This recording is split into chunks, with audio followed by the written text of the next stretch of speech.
Welcome to the Unscripted Authentic Leadership Podcast, a podcast where you're seeking to lead change while also seeking to understand. I am your host, Lafayette Lane, joined by my co-host, John LeBrun, and we are here starting this fresh new year of 2021, back again with the Unscripted Authentic Leadership Podcast.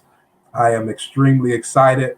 Uh, the last time we saw you all literally was last year, and we are excited to just come back again and start this thing back up the right way on the right foot, start our new year with the Unscripted Family. And listen, we've got some fresh new content, some things brewing up that you guys are really going to enjoy. And I'm just grateful to have this opportunity to be on again with my brother and to get this thing rolling. John, how are you doing, man? It's a new year. I'm good. Missed being on here. It's been a 2-week break, but I think it's been about 2 weeks ish, maybe a week, something Yep. like that. 2 weeks, and just miss everybody. Miss the platform, the outlet. Getting ready to talk about things that matter. Yeah. But I think, like everybody else, I think I'm ready to move on to 2021 and make it a great year. 2020 was a good year for not. I mean, it was not an easy year, but if you wanted to be a good year, you could make the best of it. And I think a lot of people did. It was a big year for you and your family, so that Yeah. was cool. And so I'm excited, guys. Yeah, man, I think that was good at what you said. 2020 definitely was not an easy year, Mhm. um, but anything that's worth having is going to be a challenge. And so I think that that's a perfect segue into our topic to start this new year off, 2021, just right. We're going to be talking about resolution versus resilience. As John said, man, just to be honest and just to be frank, 2020, I think that there were common threads for everybody dealing that all of us were going through the same, at least going through at least one of the same things. We were going through this pandemic, and uh, the year has changed, but we are still in that. But I think that what 2020 taught us was several valuable lessons. That 2020, I believe, was a year of preparation for one of the greatest years of our lives. If we applied those lessons and that we don't focus so much on what was negative, what didn't go right, what went wrong, and if we look at what 2020 taught us, at least for myself personally, and I think, John, you can attest to this, that one of the things that 2020 taught us, it developed a resilience in us. When you look at that word resilience, it is the capacity to recover quickly from difficulties and toughness, to have that extra gear in you, that no matter what life has thrown my way, no matter what obstacles has come through January through December, I'm going into the year of 2021 with resilience. I think a lot of us can attest that 2020 taught us how to recover from the unexpected. It taught us to recover from the unseen and the blind attacks, if I could put it that way, to recover from things, here it is, that were out of our control. It taught us to learn how to manage what we could manage, right? Like manage what was in the realm of our possibility and the scope of our being and our capabilities. So I believe, just for myself personally, going in 2021, that I'm not looking at this year so much as far as New Year's resolutions. I think that it's great to have those, but I think that whenever you have a resolution without resilience, is just simply wishful thinking. And so we often start the top of the year off every year, and people make out a list. People make out a list of this year I'm going to lose weight. This year I'm going to be more financially stable. This is the year I'm going to climb the corporate ladder, and I'm going to move up into that position, that managerial position. I'm going to get that executive. I'm going to get on the board this year of directors. I'm going to accomplish several of my corporate goals. I'm going to accomplish reading more. I'm going to read X amount of books more. And so we make out these resolutions that resolves around us putting in good practices into play, not understanding that in order for those practices to come about or those practices to manifest from words into action, it's going to take a change of behavior. It's going to take a change of mindset, not just making personal goals, not just making a list, but making a change.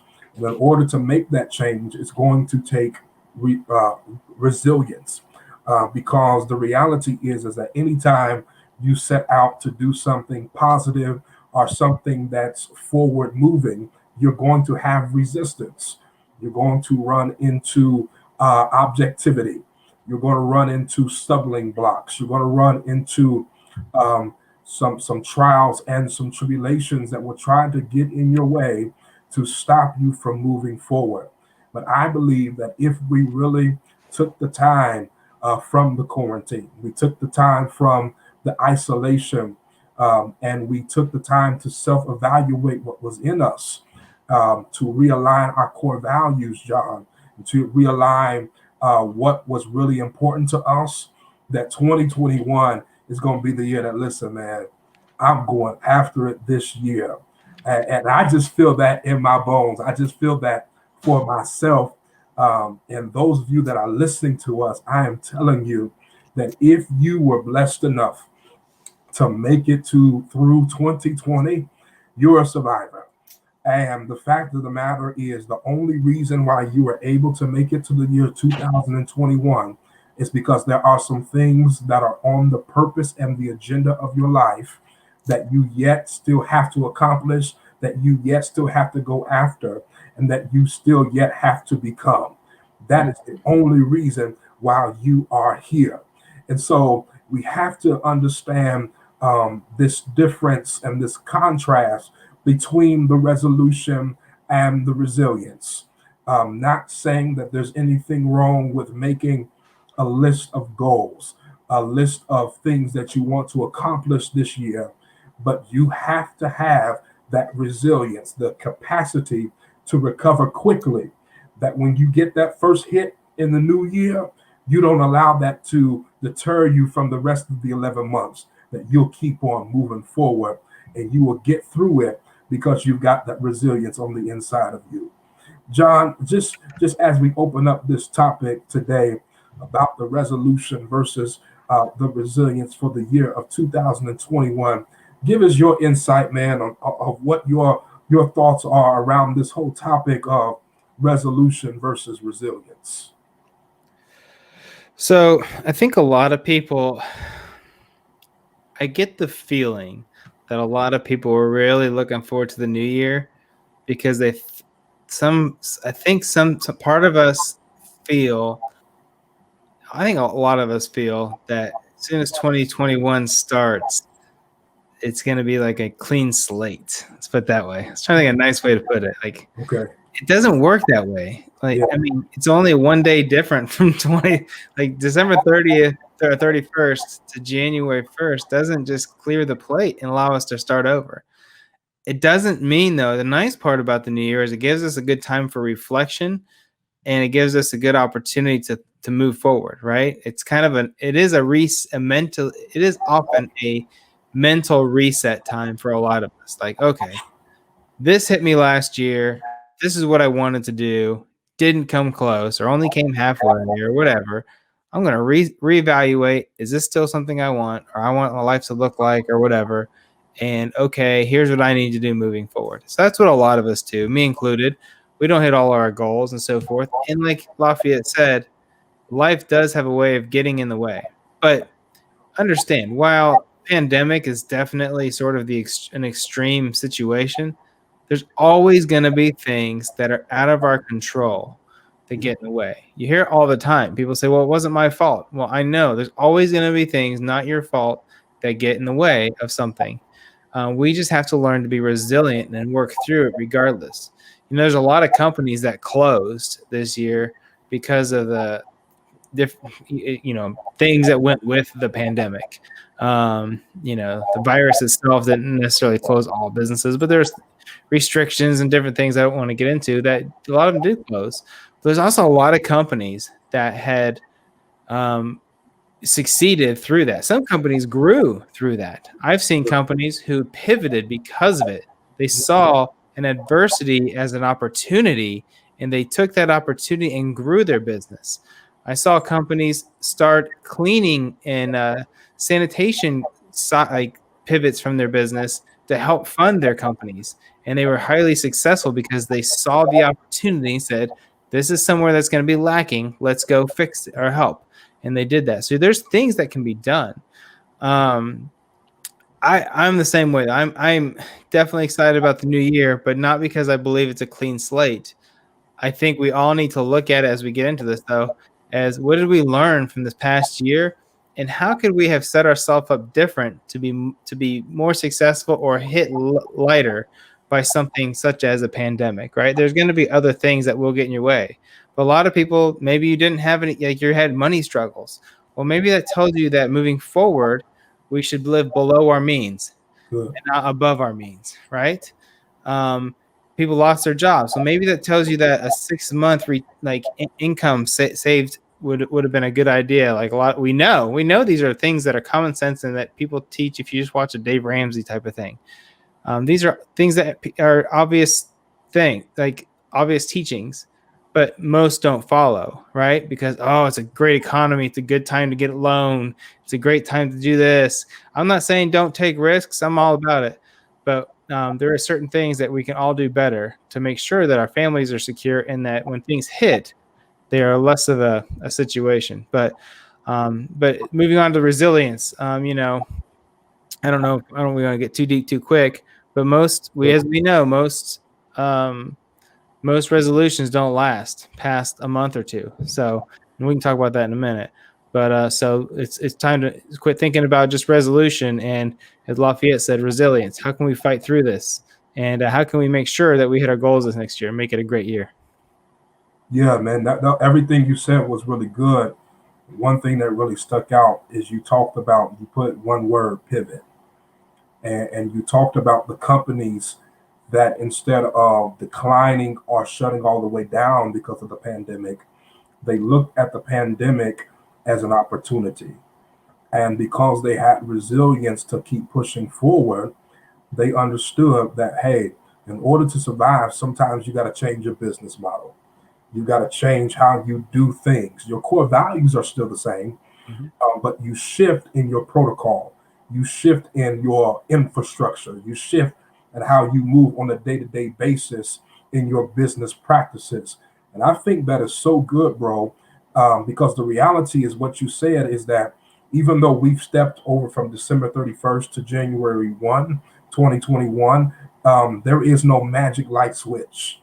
And so the reality is that we still do have a pandemic going on. But the reality is, are you going to allow the pandemic to stunt you? Are you going to let it push you to shift and to pivot? Anytime that you look at a car cannot accelerate from one level to another unless it shifts gears.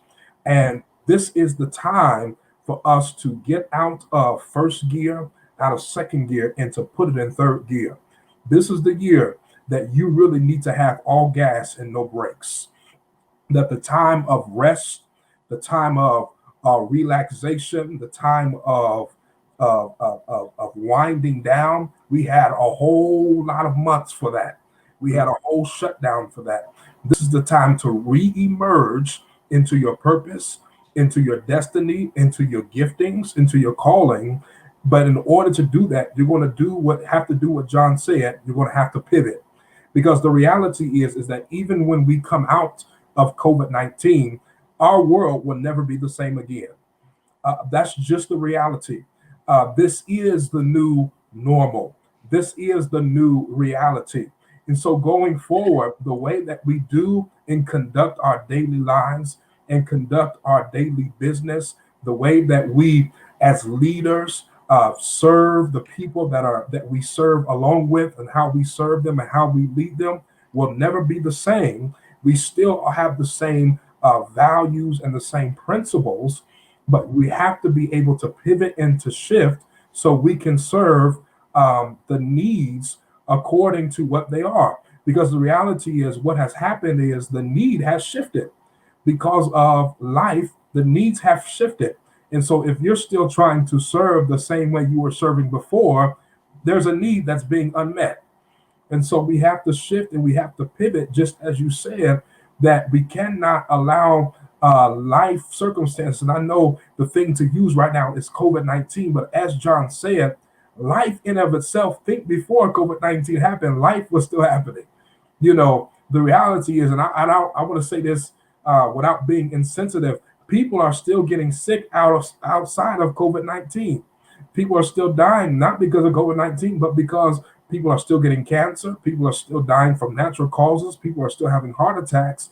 And so we cannot use this one thing, that I am not downplaying the seriousness of it, but we have to realize that we have to have resilience to push our way through it. You may not get over something, but you may get through it. And I think that's where we are as a world right now, as leaders, as those that are in a position where people are looking at us, that if we're going to be the leaders that we are supposed to be, we've got to push our way through it, and we've got to have resilience. There are three elements that are essential to resilience. There are three elements that are essential to resilience. That is challenge, commitment, and self-control. There are three elements that are essential, that if you're going to be resilient, you're going to have challenges, you're going to have commitment, and you're going to have self-control.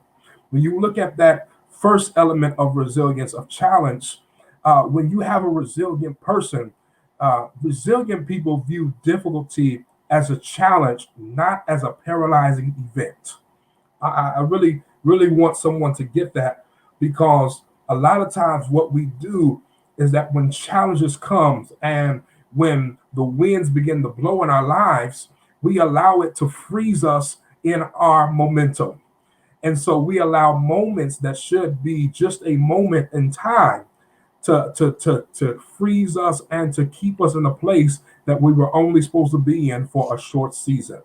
And so when you have resilience, you look at this as a challenge, not a paralyzing event.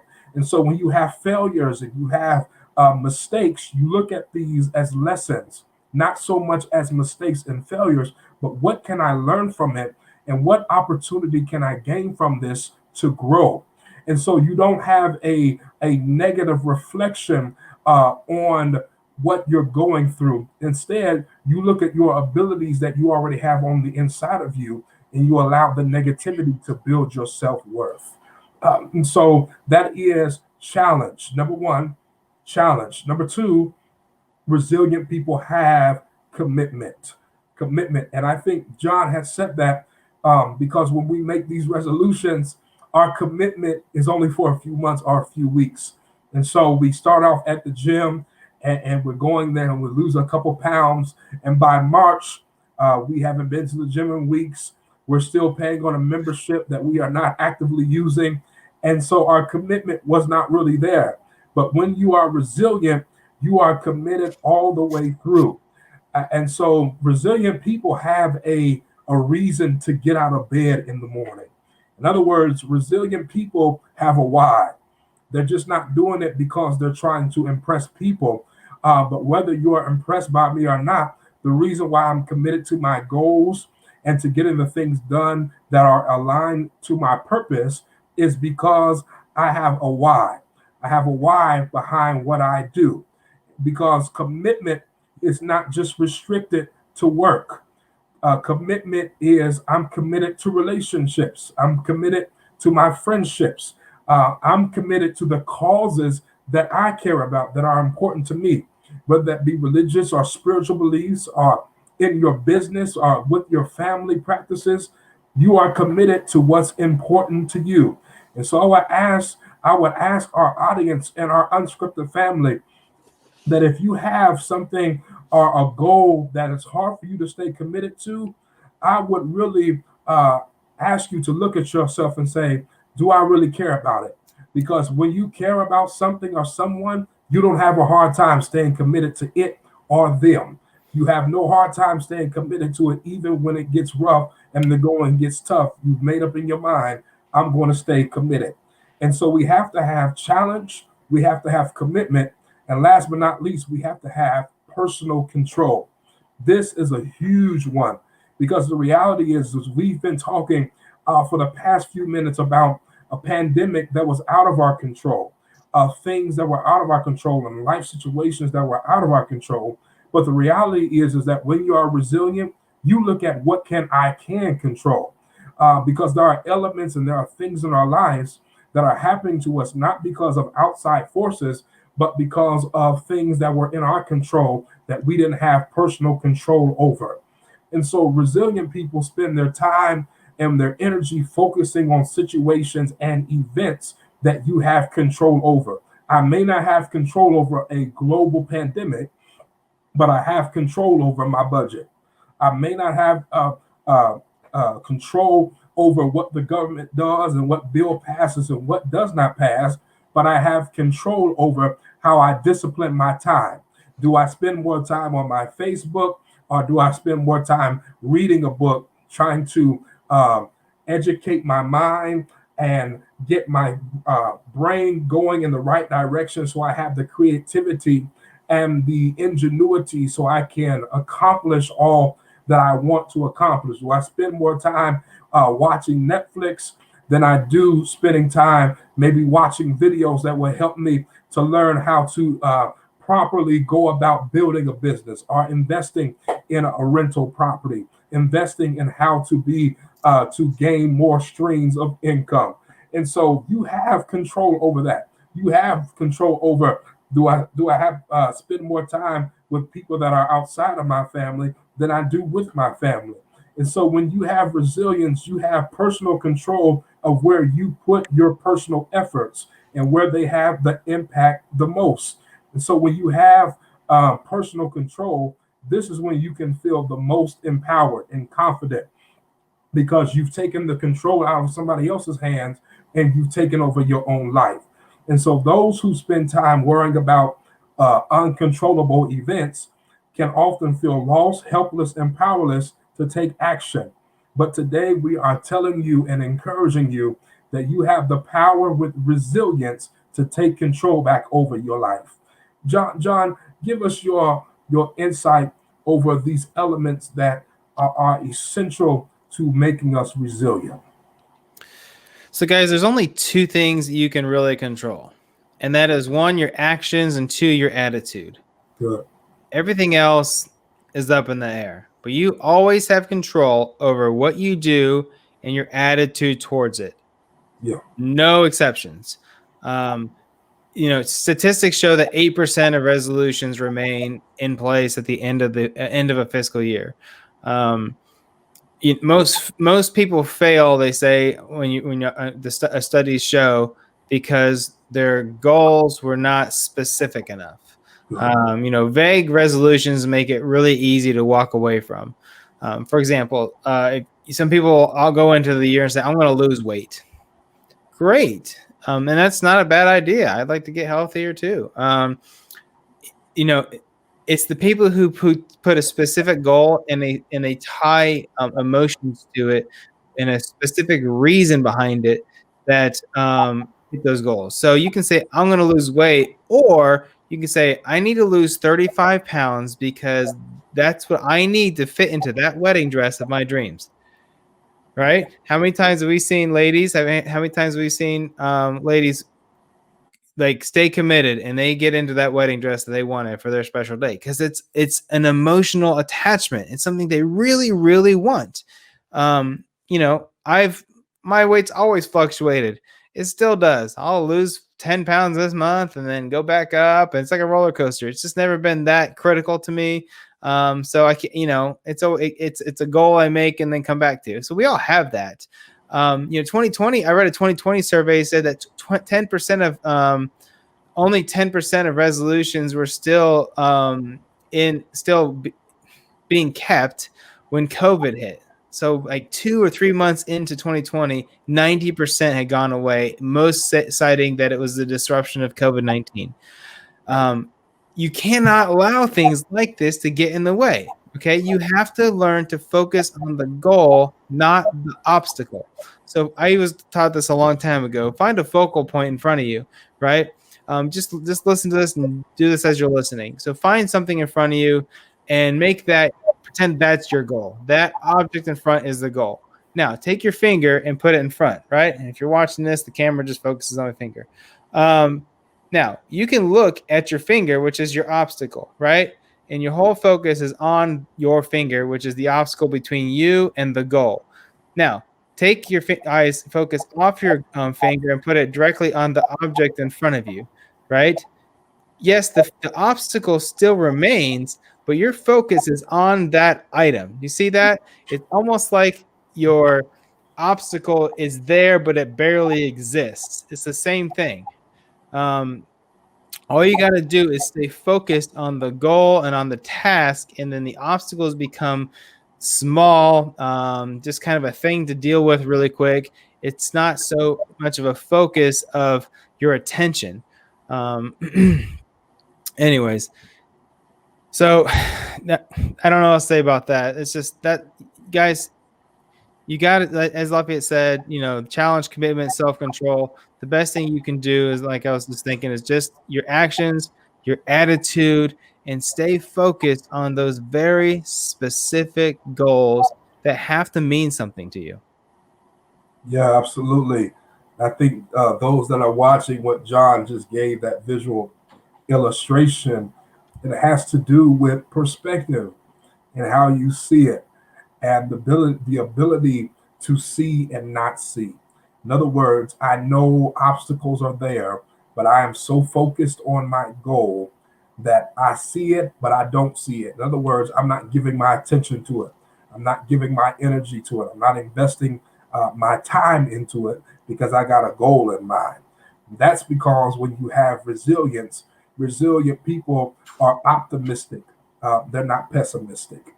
They're not looking at life's challenges and wins as setbacks, but they have permanence, they have pervasiveness, and they have personalization.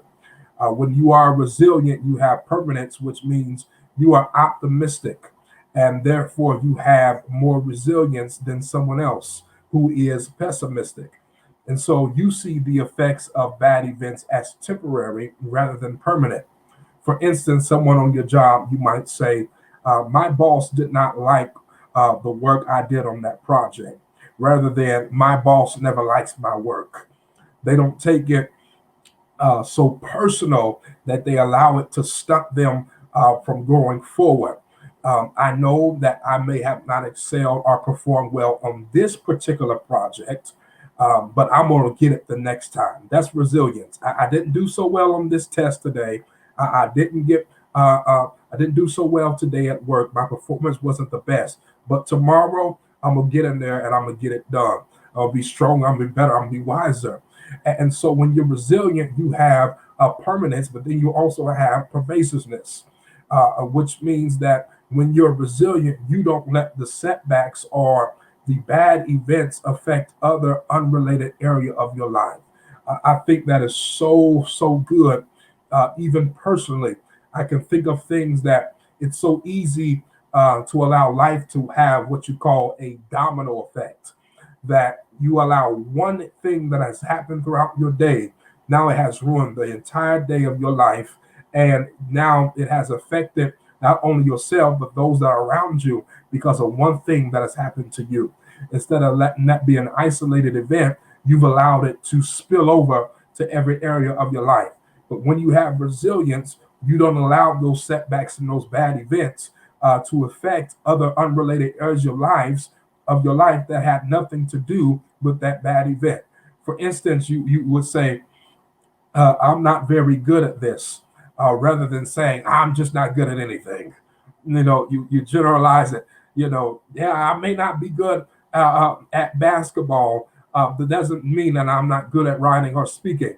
And so don't allow one area that you may be deficient in or you may not be as proficient in as another area, to say, well, I'm not good at anything, I'm not gifted, I don't have any talents. No, you do. You just got to evaluate what you're good at and what you're not.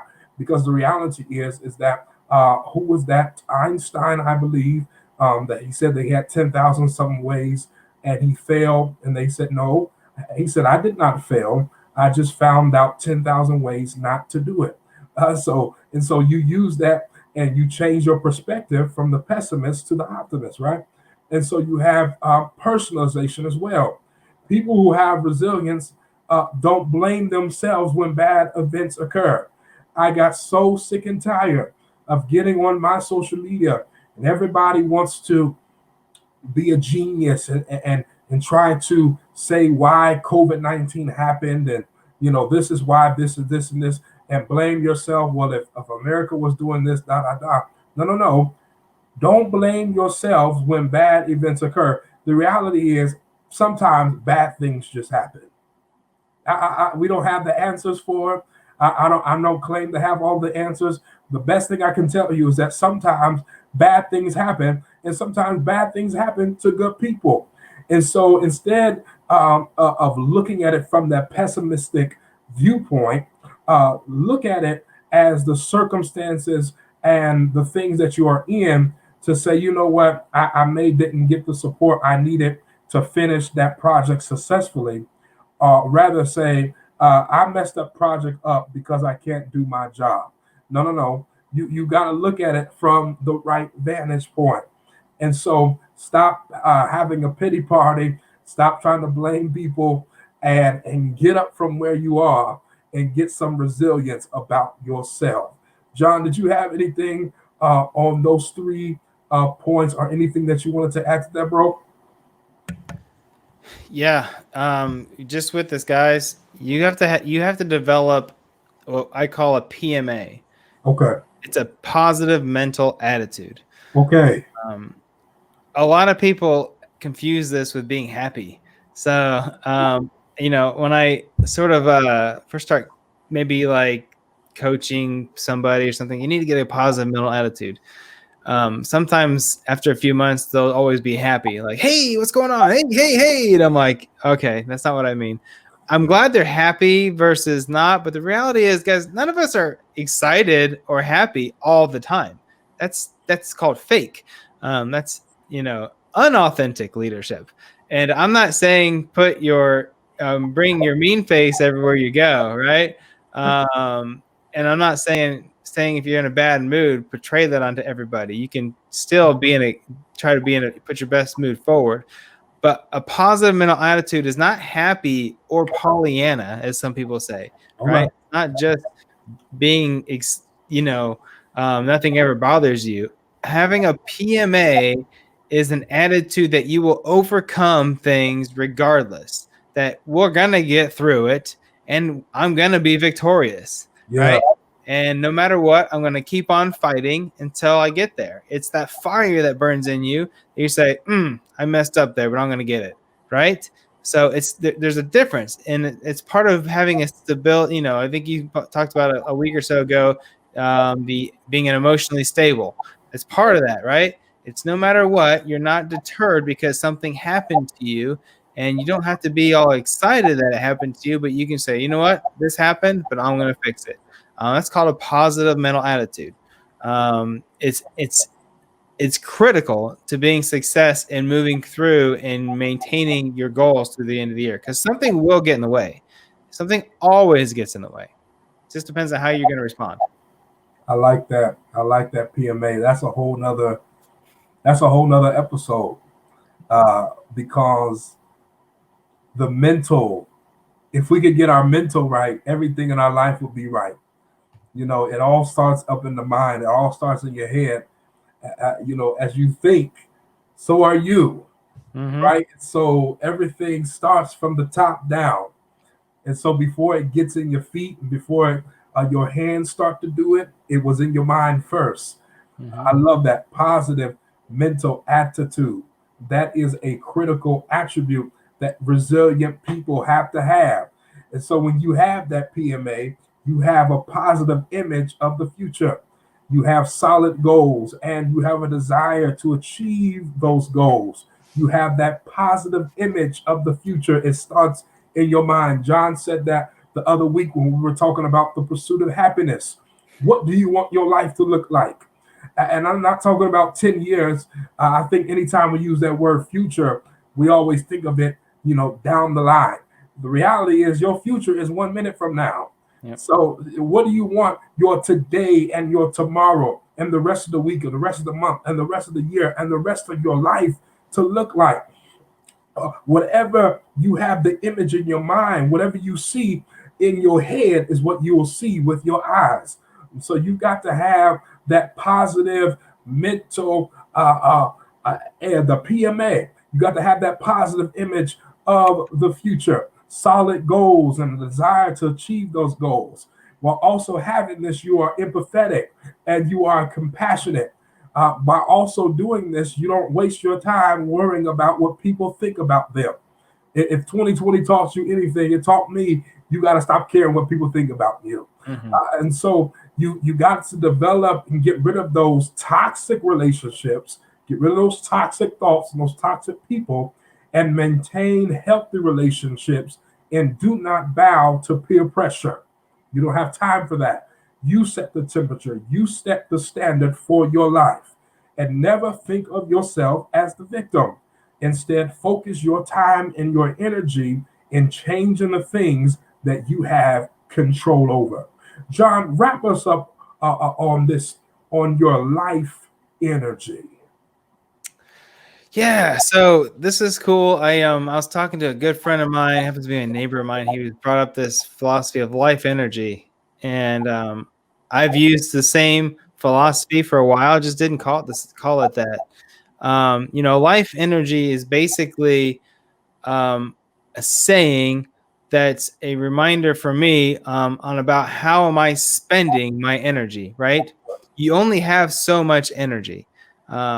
Obviously, some have more than others, but I'm not talking about just like staying awake energy, but it's basically like, be aware of how you are spending your energy, right? You need to be intentional about how you're spending your energy. You need to know that it's okay to say no to some people.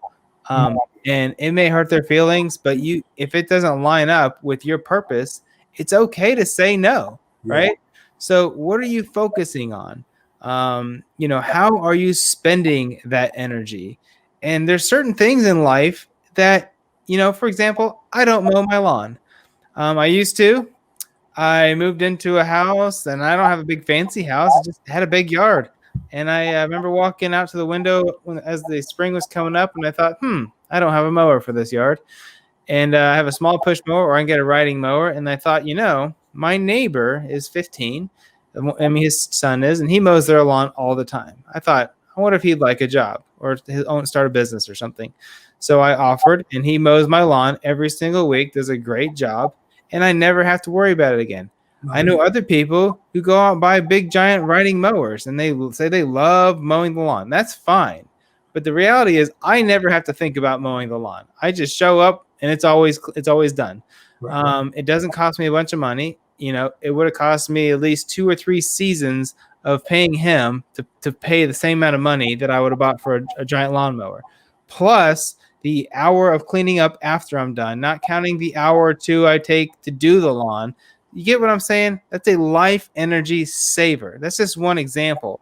And I didn't realize at the time when I made that decision that how much it was going to relieve me mentally and physically on every weekend. But that was just the reality of what happened after I made that decision. Just little things like that. And then outside of that, guys, just whatever you're focusing on, right? I just talked about this with my wife yesterday. The kids' birthdays are in the spring. And she's like, hey, what are we going to do for birthdays? And we kind of tossed it around, but I was like, let's not focus on this for the next 4 months and 5 months in April and May when their birthdays are. Because in my mind, it's a focus of something that, yes, we love my kids, but I don't need to focus on their birthday party for 5 months leading up to it. A lot of people say, don't major in the minors. Yeah. Okay. Don't focus on the little things. focus on the big things. I mean, you can focus on details, but don't focus on things that just don't matter in the big picture. At least don't do it too much. So it doesn't mean ignore your family. It doesn't mean disregard your wife. It doesn't mean any of that. But what it means is understand what your purpose is and what you're going for, and make sure that the most of your energy is focused in the right areas. That's called life energy. Woo! Life energy. Somebody needs to hear that because you keep telling yourself you don't have enough time. Oh my goodness. And fill in the blank after that. You don't have enough time to fill in the blank for yourself. You don't have enough time to write the business plan. You don't have enough time to spend with your family. You don't have enough time to create ideas and to start making forward momentum and progress to do what's been inside of you all of your life. The reason why you don't have enough time, one of the reasons, is because you're wasting your time wrapped up in something else that you could release for someone else to do. That was so good, bro. That was so good. Really evaluate where you're spending your energy, because a lot of us are too tired to accomplish our goals.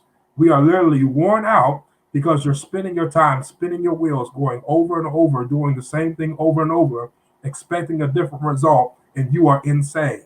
That's the definition of insanity. You're doing the same thing over and over, expecting a different result. Notice what John said.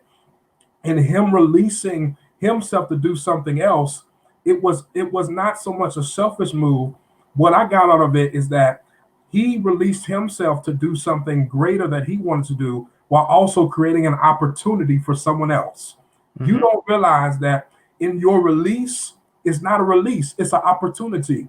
When you release something out of your hands and give it up, it's creating an opportunity for someone else. So you know what that teenager is going to do when he grows up and buys his home, he's going to create an opportunity for someone else because he's going to remember a man by the name of John LeBron that did the same thing for him.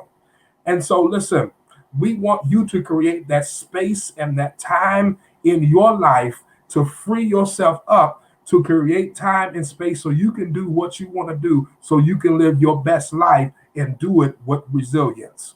And here's another thing that you can do with your time. You can read a book. Here's the read of the week for this week. It is The Millionaire Next Door. One of the things that is a goal of mine for 2021 and going forward is being financially free, financially stable, and not because so much that you want to acquire wealth. That's a part of it. But to have the mentality and the mindset, as John said, that when you have your finances together, that's a life energy saver. It frees you up to do other things that you don't have to focus on and stress yourself out on because your money is not where it's supposed to be. And so The Millionaire Next Door by Thomas Stanley is our read of the week. And as always, this has been another great topic on resolution versus resilience. And as always, we want to say thank you to our supporters. Thank you to our supporters, our unscripted family, those of you that have been rocking with us, that watch us faithfully week to week, our stream, our podcast. And some of you are asking, well, where can I follow you at? So glad you asked. You can follow us right there on Facebook. On our page, you'll follow. It will be literally just the name of our podcast, Unscripted Authentic Leadership. Give us a like, give us a thumbs up, leave us a review, leave us a comment. And listen, if you're enjoying the podcast, go and tell someone else about it. Share one of the podcast episodes. Share one of those unscripted real clips. And you will be grateful for it, and so will we. You can also find us there on Instagram. Our Instagram handle is at Unscripted Leadership. That is at Unscripted Leadership, all one name. And those of you that said, listen, I like to listen to podcasts. I don't necessarily may have 45 minutes or 40 minutes or an hour to sit down and watch you all on YouTube or Facebook. Listen, that's totally fine. We understand. While you're in your car on your way to work, or while you're at your desk with your AirPods in, or you're on the elliptical, you can be listening to our podcast because we are available on all major podcast platforms. We are available on Apple Podcasts, Spotify, Google Podcasts, Stitcher, iHeartRadio, TuneIn, and Buzzsprout. And so you can find us there, and also leave us a review on those platforms there that you find your podcast on. It helps us get our message out so more people can hear it, and we would greatly appreciate that. And those of you that we know, we started a series last year talking about the Rise Up series, interviewing people that have resilience, that have been knocked down by life and the things that came in their way, but they found a way to push through it. Listen, if that's you and you want to share your story right here on the Unscripted Authentic Leadership Podcast, we would love for you to be a guest for our Rise Up series. If you're interested in being a guest, simply email us at unscriptedleadership@gmail.com. That's unscriptedleadership@gmail.com. Listen, we pray that you be the leader that God has called you to be. This has been the first episode of 2021 of many to come. I have enjoyed this episode, as I'm sure my co-host John has as well. And we pray that you start this year off with resilience. As always, we're here to build bridges and not walls. Bridges connect and walls divide. Until next time, God bless you.